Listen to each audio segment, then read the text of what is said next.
Baik, tuan-tuan rahmati Allah, kita teruskan persoalan kita yang pertama kepada ahli panel kita yang kedua, Fadil Ustazuna Dr. Kamilin Jamili. Ustazuna, dalam surah Al-Qasas ayat yang ke-77 Allah Subhanahu wa taala berfirman, a'udzubillahi minasyaitonir rajim. وَابْتَغِ فِيمَا آتَاكَ اللَّهُ الدَّارَ الْآخِرَةَ وَلَا تَنْسَ نَصِيبَكَ مِنَ الدُّنْيَا ila akhir ayat. Dan carilah pada apa yang telah dianugerahkan Allah Ta'ala kepada kamu, yakni kebahagiaan negeri akhirat, dan janganlah kamu melupakan bahagianmu daripada kenikmatan dunia. Persoalannya Ustaz, boleh tak Ustaz jelaskan apakah yang dimaksudkan dengan ayat dan janganlah kamu melupakan bahagian kamu daripada kenikmatan duniawi? Satu persoalan. Kemudian apakah bermaksud kita kena membahagikan dunia akhirat ni 50-50? Ya, apakah dunia dan akhirat mesti seimbang, ya, ataupun bagaimana? Fadhal Ustaz.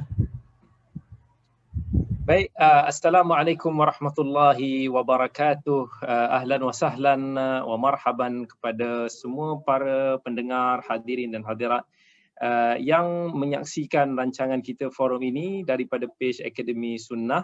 Ahlan wa sahlan dan terima kasih kepada Al-Fadhil Tuan Moderator kita, Ustaz Nuba, Sulaiman Nuba, atas topik ataupun soalan yang diberikan. Islam tak pernah tegah umatnya daripada mencari rezeki Allah Azza wa Jal yang maha luas ni. Sebaliknya umat Islam dituntut untuk meraih rezeki yang boleh membantu kita untuk nak melaksanakan tugasan sebagai hamba Allah yang taat. Usaha yang gigih itu kesenangan di dalam hidup. Walaupun kita telah mengecapi kesenangan di dalam hidup, jangan pernah sesekali kita melupakan Allah Azza wa Jal dan misi yang telah diberikannya kepada kita. Allah Azza wa Jalla telah berfirman dalam surah Al-Jumu'ah, "Wabtaghu min fadlillah wadhkurullaha katsiran la'allakum tuflihun." Dan carilah apa yang kamu hajati daripada limpah kurnia Allah dan ingatlah akan Allah banyak-banyak dalam segala keadaan supaya kamu berjaya di dunia dan di akhirat. Allah Azza wa Jalla pencipta yang sangat arif dengan sifat manusia ciptaannya, yang mana manusia ini sifat dan fitrahnya sangat cintakan harta dan kesenangan hidup. Kerana itu Allah Azza wa Jal sebut dalam suratul Adiyat, wa innahu lihubbil khairi lasyadid. Dan sesungguhnya manusia itu teramat sayangkan harta. Dan Allah Azza wa Jal menggambarkan fitrah manusia yang sangat gemarkan nafsu, kenderaan yang baik, hasil keuntungan dan harta yang bertimbun-timbun. Allah sebut dalam surah Ali Imran, "Zuyyina lin-nas hubbus syahawati minan nisa'i wal banina wal qanatiril muqantarati minadh dhahabi wal fiddah wal khayril musawwamati wal an'ami wal harth. Dzalika mata'ul hayatid dunya wallahu 'indahu husnul ma'ab." Telah diperhiaskan, diperindahkan kepada manusia kecintaan kepada perkara-perkara yang diingini nafsu, iaitu wanita, anak pinak, harta benda yang bertimbun-timbun daripada emas dan perak, kuda peliharaan yang bertanda, maksudnya kenderaan yang special, haiwan ternak dan kebun tanaman, semuanya itu adalah kesenangan hidup di dunia. Dan ingatlah pada sisi Allah itu ada tempat kembali yang sebaik-baiknya. Jadi tak hairanlah kita ni semua memasang impian untuk nak memiliki banyak sports car, kenderaan mewah. Sama ada orang tu dia kata dia nak beli BMW ke, dia nak beli Mercedes ke. Ada orang dia rasa macam cita rasa yang berbeza. Ada orang rasa kemewahan punya definisi itu subjektif, tapi semua orang inginkan kenderaan yang istimewa. Ramai orang yang nak memiliki hartanah yang banyak. Kalau diberi pilihan, kita juga nak memiliki rumah yang banyak, tanah yang banyak. Kita nak rumah yang besar-besar macam istana. Dan nak pelbagai lagi lah barangan-barangan berharga sekiranya Allah mengurniakan kita limpahan harta. Semua orang nak. Dan kalau kita ada banyak duit, mesti macam-macam collection yang kita ada dan macam-macam harta yang pasti akan kita cuba untuk nak miliki. Tapi salahkah kita memasang ataupun memiliki kesemua nikmat dunia tersebut? Semestinya tidak. Dengan syarat kita mendahulukan Allah Azza wa Jal dan Rasulnya di dalam kehidupan kita. Kerana Mendahulukan mereka merupakan petanda kecintaan kita kepada Allah dan Rasul mengatasi segala-galanya. Jadi kita tidak akan salah gunakan kesenangan yang diberikan ke arah jalan yang dimurkainya, dan kita tidak akan berani untuk nak melanggar perintahnya dikala kita sedang menikmati limpahan kurnianya. Allah kata dalam surah At-Taubah, "Qul in kana aba'ukum wa abna'ukum wa ikhwanukum wa azwajukum wa 'ashiratukum wa amwalun iqtaraftumuha وتجارة تخشون كسادها ومساكن ترضونها أحب إليكم من الله ورسوله وجهاد في سبيله." Katakanlah wahai Muhammad, sekiranya bapa-bapa kamu, anak-anak kamu, saudara-saudara kamu, pasangan kamu, kaum keluarga kamu, harta benda yang kamu usahakan atau perniagaan yang kamu bimbang akan merosot, rumah-rumah tempat tinggal yang kamu sukai, adakah semua itu lebih kamu cintai, lebih kamu sukai daripada Allah dan Rasulnya dan daripada berjihad di jalan agamanya? Jadi, carilah rezeki kurniaan Allah, sama ada di daratan ataupun di lautan, kerana mencari rezeki itu adalah merupakan tuntutan dan bukan kesalahan selagi agama diletakkan di hadapan.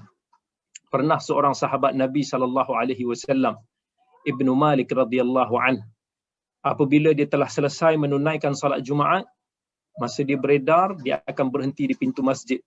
Kemudian dia akan berdoa, "Ya Allah, sesungguhnya aku telah menyahut seruanmu.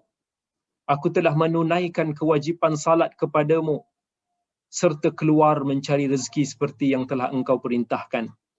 Maka kurniakanlah rezeki daripada limpahanmu kepada aku, kerana engkaulah sebaik-baik." Kerana di dalam Al-Quran Allah Azza wa Jalla telah berfirman, "Fa-idza qudiyatis salah fantashiru fil ardi wabtaghu min fadlillah." Setelah selesai kamu salat, maka bertebaranlah kamu di muka bumi untuk nak menjalankan urusan masing-masing dan mencari apa yang kamu hajati daripada limpah kurniaan Allah. Islam merupakan agama yang aktif, bukan agama yang pasif. Sebab itu Islam sentiasa menggalakkan umatnya untuk nak bekerja keras meraih rezeki yang bertebaran di muka bumi Allah ini. Nabi SAW bersabda dalam sebuah hadis yang diriwayatkan oleh Imam Al-Bukhari dan Muslim, "La ay ya'khudha ahadukum hablahu fayahtatib ala dhahrihi khairul lahu min ay ya'tiya rajulun fayas'alahu a'tahu aw mana'ah." Jika salah seorang daripada kalian mengambil tali, mencari tali, kemudian dia pergi cari kayu api, dipikul di atas pundaknya itu lebih baik daripada mendatangi seseorang lalu meminta-minta kepadanya, sama ada dia memberinya ataupun tidak. Bahkan Rasulullah SAW memuji orang-orang kaya yang saleh kerana harta yang dimilikinya dapat digunakan pada jalan kebaikan. Ni'mal malus salih lil mar'is salih. Nabi SAW sebut dalam hadis riwayat Ahmad, sebaik-baik harta yang saleh adalah yang dimiliki oleh orang yang saleh. Ya, harta yang banyak seharusnya dipuji sekiranya boleh membawa kebaikan di dunia dan akhirat. Apatah lagi sekiranya digunakan untuk membantu agama Allah ini. Sebab itu para salafus salih dulu pun berkata, umpamanya Abu Ishaq As-Sabi'i, dia kata orang-orang yang cerdik ini, para cendekiawan ni, mereka ini berpandangan bahawa kelapangan harta merupakan bantuan utama bagi agama. Muhammad ibn al-Munkadir, seorang tabi'in pun sebut, sebaik-baik pertolongan untuk bertakwa kepada Allah ialah menerusi kekayaan. Sufyan al-Thawri pernah kata, harta pada zaman kita merupakan senjata bagi orang mukmin. Sebab tu Allah Azza wa Jal disebut harta dalam banyak ayat. Dalam surah umpamanya dalam surah Al-Baqarah, dalam surah Al-Adiyat, harta itu disebut dengan sebutan khaira, yang secara literalnya bererti kebaikan. Dan Allah Azza wa Jal juga menegah daripada diserahkan harta kepada orang yang tidak bijak dalam menguruskannya, kerana harta itu akan membawa kepada bencana. وَلَا تُؤْتُوا السُّفَهَاءَ أَمْوَالَكُمُ الَّتِي جَعَلَ اللَّهُ لَكُمْ قِيَامًا. Dan janganlah kamu berikan atau serahkan harta yang kepada orang yang tak sempurna akalnya. Sebab Allah risau bila harta itu berada di tangan orang yang salah, maka harta itu akan disalahgunakan. Harta dunia itu tidaklah tercela, tetapi harta itu boleh menjadi tercela apabila berada di tangan manusia yang tercela sehingga menyebabkan dirinya ke dalam lembah dosa yang hina. Keduniaan yang haram itu adalah apabila diraih daripada sumber yang haram, melalui cara yang haram dan digunakan dalam perkara yang haram. Seumpama ular yang memiliki racun dan antidot. Sesiapa yang tahu memanfaatkannya mampu menghasilkan kebaikan yang pelbagai dan dapat menghindari daripada pelbagai kemudaratan. Nabi SAW bersabda, "Innamad dunya li arba'ati nafar. Abdun razaqahu Allah azza wa jalla malan wa ilman, fahuwa yattaqi fihi rabbahu wa yasilu fihi rahimah, wa ya'lamu lillahi azza wa jalla fihi haqqah. Qala fahadha bi afdalil manazil. Wa 'abdun razaqahu Allah azza wa jalla ilman wa lam yarzuqhu malan, fahuwa yaqul law kana li malun 'amiltu bi 'amali fulan. Qala fa ajruhuma sawa. Wa 'abdun razaqahu Allah malan wa lam yarzuqhu ilman, fahuwa yakhbitu fi malihi bighairi ilmin, la yattaqi fihi rabbahu azza wa jalla wa la yasilu fihi rahimah, wa la ya'lamu lillahi fihi haqqahu. فهذا بأخبث المنازل.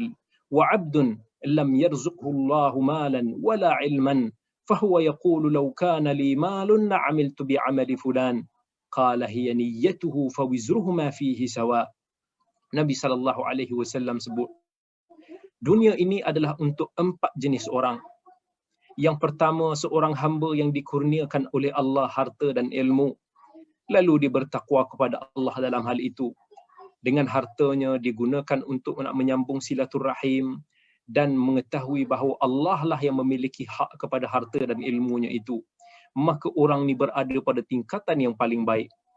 Dan yang kedua, seorang hamba yang dikurniakan ilmu oleh Allah namun tidak diberi harta, tetapi dia jujur dengan niatnya dan berkata, seandainya aku memiliki harta, aku pasti akan lakukan seperti amalan si fulan yang diberikan ilmu dan harta.